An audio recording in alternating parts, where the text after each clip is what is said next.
अस्सलाम वालेकुम दोस्तों, मैं हूं अज़हर काज़मी और आप देख रहे हैं काज़मी अली खान। दोस्तों, ये एक बॉक्स आया है मेरे पास, यूनिवर्सल ट्यूब। ये GX6605 वाला बॉक्स है और 5815 वाला इसमें बोर्ड लगा हुआ है। ऑलरेडी हम इस पे वीडियो शेयर कर चुका हूं मैं। इसमें जो प्रॉब्लम है मैं आपको दिखाता हूं। बूट होता है, ये सही से बूट हो रहा है, लेकिन आगे जाके यहाँ ये 00 पे रुक जाता है। और स्क्रीन पे अगर देखें तो ये अथेंटिकेशन फेल का मैसेज आ रहा है इसके ऊपर।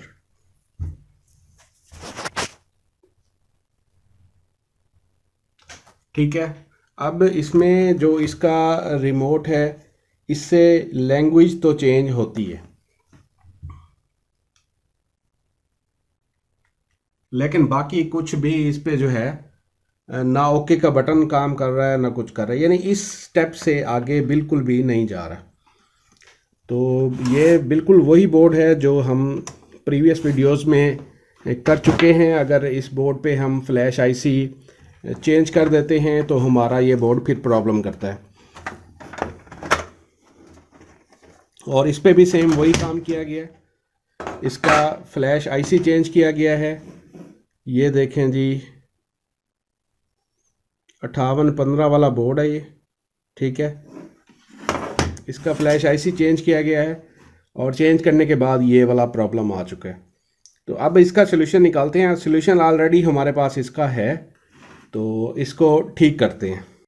जी दोस्तों, इसका हल तो वही है जो हमने अपनी लास्ट प्रीवियस वीडियो में किया था। इसके अलावा अभी फ़िलहाल इसका और कोई हल नहीं है। अब इसको ठीक तो करना है, नॉर्मल कंडीशन में लाना है, लेकिन मैंने सोचा क्यों ना आपको आज इस पे लोडर के ज़रिए सॉफ्टवेयर करना बताऊं, क्योंकि अक्सर दोस्त ऐसे हमारे होते हैं जो फ्लैश आईसी को उतारने लगाने में काफ़ी जो है मुश्किलात का सामना उनको करना पड़ता है, प्रिंट जल जाते हैं।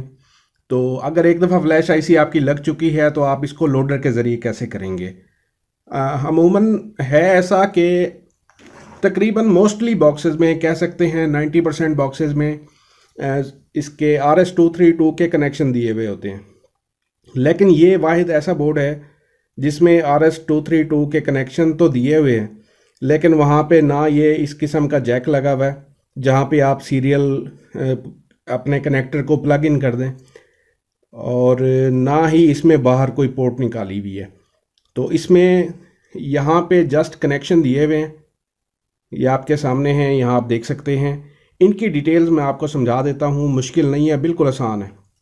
जस्ट आपने करना क्या होता है कि इन कनेक्शंस को आप सोल्ड कर दें वायर्स के थ्रू, आपकी मर्ज़ी है।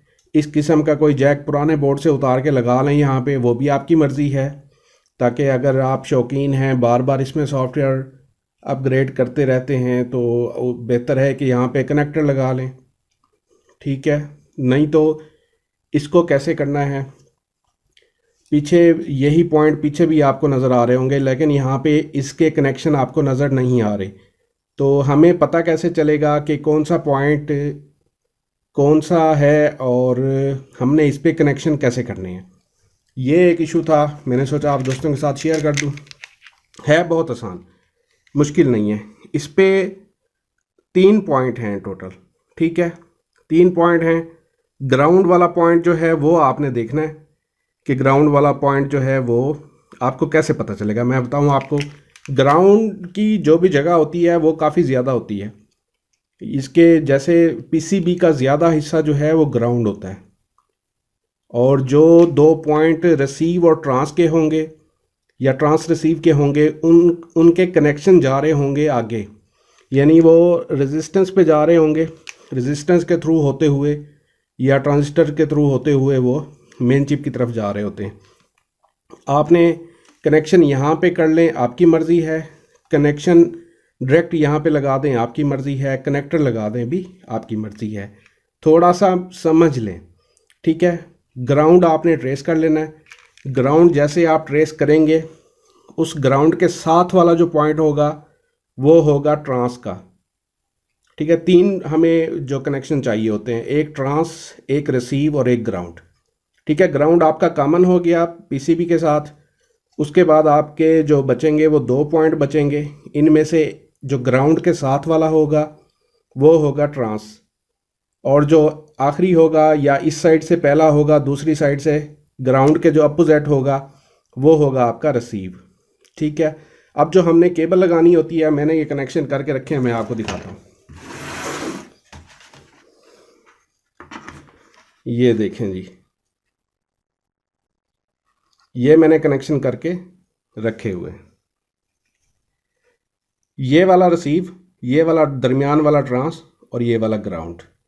अब ये मैंने किए कैसे हैं, मैं आपको ये भी तसल्ली करवा देता हूँ। ये कनेक्टर हो गया एक साइड पे फीमेल RS232 और दूसरी साइड पे ये वायर हो गई। ये मेरे पास ब्रांडेड केबल थी तो मैंने उसको ऑलरेडी कट करके रखा हुआ था, तो मैंने वही कनेक्ट कर दिए। आप यहाँ पे वायर्स भी कनेक्ट कर सकते हैं और आप केबल खुद से भी बना सकते हैं। केबल कैसे बनाते हैं ऑलरेडी मैं बड़ी डिटेल से वीडियो शेयर कर चुका हूँ। सिर्फ 3 कनेक्शन है, ट्रांस, रिसीव, ग्राउंड। ठीक हो गया। वो कोशिश करूँगा मैं उसका लिंक डिस्क्रिप्शन में दे दूँगा ताकि आप दोस्त जो है उसको देख के समझ सकें कि केबल कैसे तैयार करते हैं। बाकी बनी बनाई केबल मार्केट से मिल जाती है। अब इसके जो कनेक्शन है थोड़ी सी डिटेल मैं आपको यहाँ पे भी बता देता हूँ। इसके जो कनेक्शन है, जो साइड बड़ी है यूँ समझ लें, ऊपर 5 पॉइंट हैं। 1 नंबर यहाँ से शुरू हो रहा है, 1 2 3 4 5। दूसरा जो है वो रिसीव होता है। ठीक है, ये दूसरे में मैंने कनेक्ट कर दी। रिसीव को हमने क्या करना है, ट्रांस के साथ मिलाना है, यानी वाइस वर्सा होते हैं ये कनेक्शन। एक साइड से अगर आप डाटा सेंड कर रहे हैं तो दूसरी साइड से वो रिसीव हो रहा होता है। तो ये रिसीव है तो इसको हमने ट्रांस के साथ मिलाना है। ये पहली मेरी ग्राउंड है, दरमियान वाली मेरी जो है ये ट्रांस है। ठीक है, ये मीटर बोल रहा है। अब ये ही तीसरी, दूसरी और तीसरी जो होती है ट्रांस होती है। तो ट्रांस को मैंने रिसीव के साथ मिलाना है, तो रिसीव जो इसका पॉइंट होगा वो पहला होगा। ठीक है, अगर आपके पास मीटर है, मीटर से आप इसका ग्राउंड इजीली ट्रेस कर सकते हैं। ठीक है, ये पहला जो पॉइंट है ये इसका ग्राउंड है। बॉडी के साथ कहीं भी टच करेंगे तो ये ग्राउंड बोलेगा। इस तरह से भी ग्राउंड ट्रेस कर सकते हैं, या दूसरा तरीका जो PCB वाला मैंने आपको बताया है उसके ज़रिए भी ट्रेस कर सकते हैं। कनेक्शन इसके मैंने कर लिए। ठीक है, अब इसको क्या करता हूँ मैं, लोडर से। लोडर कैसे यूज़ करना है वो भी थोड़ा सा इशू होता है। मोस्टली जो F1 F2 वाले GX वाले बोर्ड आ रहे हैं जिनमें HW203 से सॉफ्टवेयर वर्जन होता है, उनमें इस किस्म का कनेक्टर दिया हुआ होता है। उनमें बाहर पोर्ट नहीं निकाली होती लेकिन अंदर कनेक्टर दिया हुआ होता है। वो आप किसी पुराने रिसीवर की RS232 पोर्ट उठा के उस पर लगा के इजीली कर सकते हैं। मसला इस बोर्ड का है, इस किस्म के कुछ और बोर्ड भी होंगे जिनके ऊपर कनेक्शन नहीं दिए होते। यहाँ पे एक और चीज़ आपको बताता चलूँ, कुछ बोर्ड ऐसे भी हैं जिन पे 4 पॉइंट दिए होते हैं। जैसे ये हो गया USB का है कनेक्टर, वैसे ये इस तरह RS232 का कनेक्टर भी होता है, उस पर 4 पॉइंट होते हैं। तरतीब उनमें भी सेम यही रहेगी, लेकिन उनमें ग्राउंड के साथ वाला जो पहला पॉइंट होगा वो सप्लाई के लिए होता है 3.3। हमारे यहाँ वो GX वाले बोर्ड्स में तो खैर वो नहीं आता, लेकिन वो अक्सर बोर्ड्स में वो वाले कनेक्शन भी अवेलेबल होते हैं। लेकिन हम क्योंकि इसकी अपनी पावर यूज़ करते हैं तो हम अलग से उसको पावर नहीं देते, तो हम वही 3 कनेक्शन ही यूज़ करेंगे। अब मैं आपको लोडर के साथ तरीका बता देता हूँ कि कैसे हमने इसमें सॉफ्टवेयर लोड करना है। जी दोस्तों, PC पे पहुंच चुके हैं और मैंने अपना जो RS232 केबल है रिसीवर के साथ कनेक्ट कर लिए, और इसमें मैंने ये सॉफ्टवेयर रखा हुआ है वही वाला जो लास्ट टाइम हमने इस बोर्ड में किया था, और साथ में बूट लोडर भी रखा हुआ है। बूट लोडर का वर्जन कोई भी आप कर सकते हैं, उसमें कोई इशू नहीं है। ठीक है, ये मैंने एक्सट्रैक्ट किया है और इसको मैं ओपन करता हूँ। अब यहाँ पे चंद चीज़ों का आपने ख्याल रखना है। सबसे पहले ये है कि आपने यहाँ से जो चिप सिलेक्ट करनी है वो अदर कर दें। ठीक है, और यहाँ से जो बूट फाइल है ये GX6605 generic S flash boot, ये सिलेक्ट कर लें। उसके बाद अगर आपने अपने PC के साथ कनेक्ट किया हुआ है डायरेक्ट सीरियल पोर्ट के साथ, तो उसमें अमूमन काम 1 ही रहती है, कम्युनिकेशन पोर्ट जो होती है। अदरवाइज़ अगर आपने लैपटॉप है आपका या मिनी पीसी है तो उसके लिए फिर आपको USB to serial port use करनी पड़ती है। तो उसका आप चेक कर लें डिवाइस मैनेजर में जाके कि कौन सी काम पोर्ट है। तो मेरी इस पीसी पे 3 है तो मैं ये सिलेक्ट कर देता हूँ। उसके बाद हमने किसी चीज़ को नहीं छेड़ना। यहाँ फ़ाइल में जाके हमने यहाँ से अपनी फ़ाइल ब्राउज़ करा लेनी है। तो मैं ये वाली फ़ाइल इसमें लोड करने लगा, इसको मैं ओपन कर लेता हूँ। उसके बाद मैंने स्टार्ट पे क्लिक कर देना है। स्टार्ट पे क्लिक करता हूँ मैं, इसको एक्सेस को अलाउ कर देता हूँ मैं, और ये बता रहा है हमें कि प्लीज़ पावर ऑन और या रीस्टार्ट। अगर आपका बॉक्स पावर ऑन है ऑलरेडी तो उसको बंद करके चला दें, अगर आपका बॉक्स बंद है तो उसको ऑन कर दें। मेरा बॉक्स बंद है तो मैं इस वक्त इसको ऑन करने लगा हूँ। ये ऑन हो गया जी। देखें ये राइट साइज़ बता रहा है, ठीक है। अभी इसका ये लोडिंग कर रहा है, सॉफ्टवेयर की इंफॉर्मेशन ले रहा है, ठीक है। अब इसने स्टार्ट कर दिया है लोड करना। पहले ये लोड करेगा, फिर उस फ्लैश को इरेज करेगा और राइट करेगा। ये इसका जो प्रोसीजर है, यहाँ पे आप देखें ये बता रहा है प्लीज़ वेट 419 सेकेंड्स, 419 सेकेंड। ये तकरीबन 7 मिनट बनते हैं। ये पूरे 7 मिनट लेगा, ठीक है। पूरे 7 मिनट के बाद ये कंप्लीट का मैसेज देगा।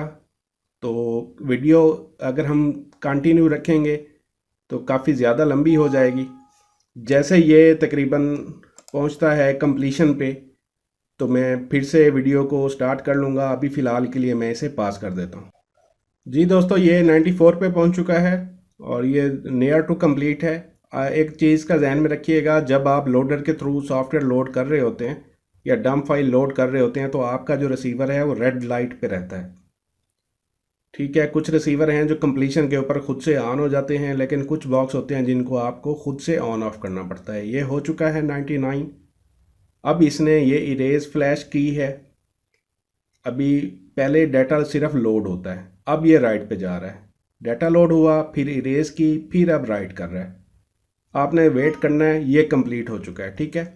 इसको हमने ओके कर देना है। यहाँ से हमारा जो काम है वो ख़त्म हो चुका है, लेकिन ये हमारा रिसीवर खुद से ऑन नहीं होगा, हमें इसे खुद से ऑन ऑफ करना पड़ेगा। तो अब चलते हैं अपने रिसीवर की तरफ। जी दोस्तों, ये हो गया। अब मैं क्या करता हूँ, इसको मैं साथ में केबल भी लगा देता हूँ ताकि हमें इसके डिस्प्ले का भी पता चल सके, ठीक है। और इसको मैं ऑन कर देता हूँ, इसको भी ऑन कर देते हैं।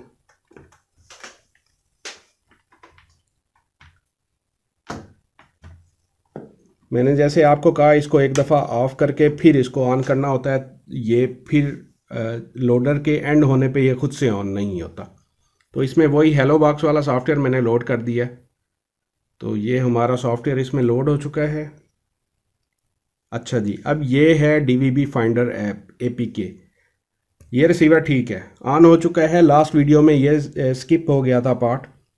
तो जैसे हम ये सॉफ्टवेयर करते हैं तो इसको सबसे पहले DVB AP के थ्रू जो इसको वो एक्टिव करना पड़ता है, ठीक है। रिसीवर हमारा ओके है। सॉफ्टवेयर ऑलरेडी आप लोगों ने देखा हुआ है कि इसका कौन सा सॉफ्टवेयर है, ठीक है।